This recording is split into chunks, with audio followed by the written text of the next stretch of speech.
एक अच्छी कंपनी वो होती है जो अपने कस्टमर्स का अच्छी तरीके से ध्यान रखे और तभी कस्टमर्स उस कंपनी के साथ स्टिक रहते हैं आने वाले फ्यूचर में भी। और यही एक एग्जांपल है हमारा ओरेकल इंडिया के साथ कि कंपनी के जो बिगेस्ट कस्टमर सेट्स हैं वो है हमारे फाइनेंशियल सेक्टर से। और जितनी भी आपके बैंकिंग सेक्टर की कंपनीज हैं, आपकी इंश्योरेंस कंपनीज हैं, आपकी एसेट मैनेजमेंट कंपनीज हैं, वो डायरेक्ट कस्टमर्स हैं हमारे ओरेकल इंडिया के। तो ये बात तो पक्की है कि जितना भी इंडिया का फाइनेंशियल सेक्टर ग्रो होगा वही डायरेक्ट बेनिफिट हमारा ओरेकल इंडिया को भी ज़रूर मिलेगा। तो ये तो हुई कंपनी के हमारे बिजनेस सेगमेंट के जो कस्टमर्स के बारे में बात कर रहा था मैं।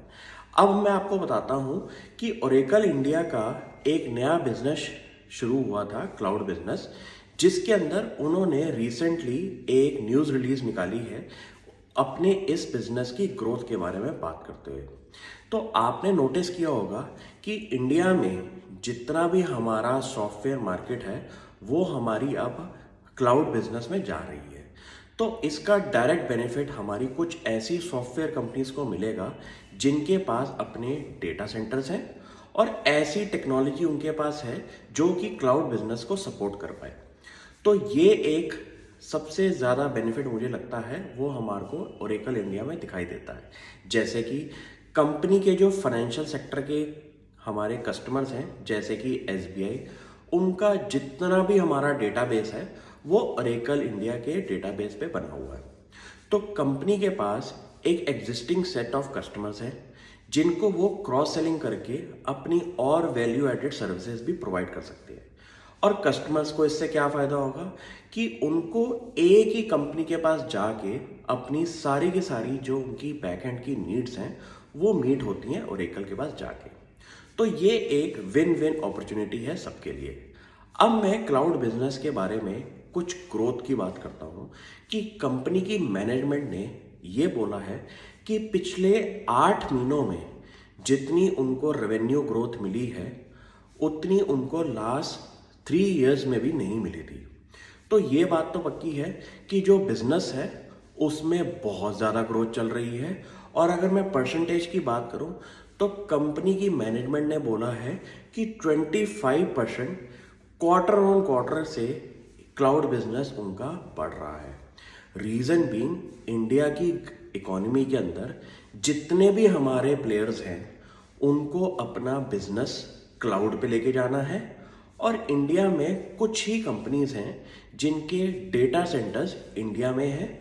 और जहाँ तक मुझे लगता है कि इंडिया की गवर्नमेंट की एक पॉलिसी पे बात चल रही है कि इंडिया का डेटा हमारे इंडिया की रीजन के अंदर ही रहना चाहिए।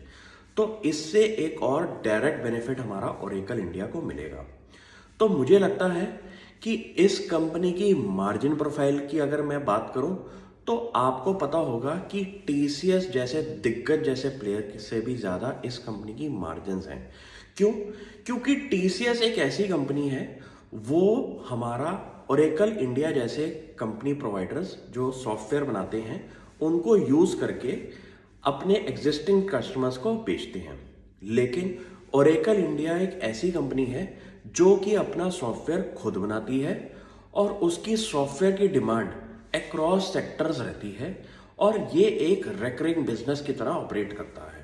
क्योंकि जो कंपनी ने अपना डेटाबेस ओरेकल इंडिया पे दे दिया वो हर 1-2 साल या 3 साल के अंदर अपना सॉफ्टवेयर प्रोवाइडर चेंज नहीं करता। तो ये होगी हमारी स्टिकनेस की बात। तो मुझे लगता है कि ओरेकल इंडिया का आने वाले फ्यूचर के अंदर बहुत बड़ा बिजनेस सेट बनेगा और उनका जो बिजनेस है वो डोमेस्टिक इकोनॉमी से भी इंक्रीज होता हुआ दिखाएगा और हमारा एक एक्सपोर्ट मार्केट के अंदर भी जो उनका सर्विसेज का बिजनेस है उसमें भी काफ़ी ज़्यादा बढ़ता हुआ दिखाई देगा।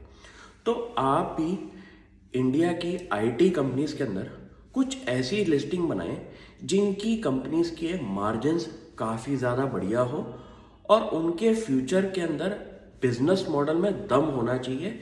जैसे कि उनका जो सर्विस ऑफरिंग है वो ऐसी होनी चाहिए कि मार्केट के अंदर कॉम्पिटिटर्स काफ़ी कम हो और आपकी एक नीश सर्विस हो अपने कस्टमर्स के लिए, जैसे कि आपके कस्टमर्स आपके साथ जुड़े रहें।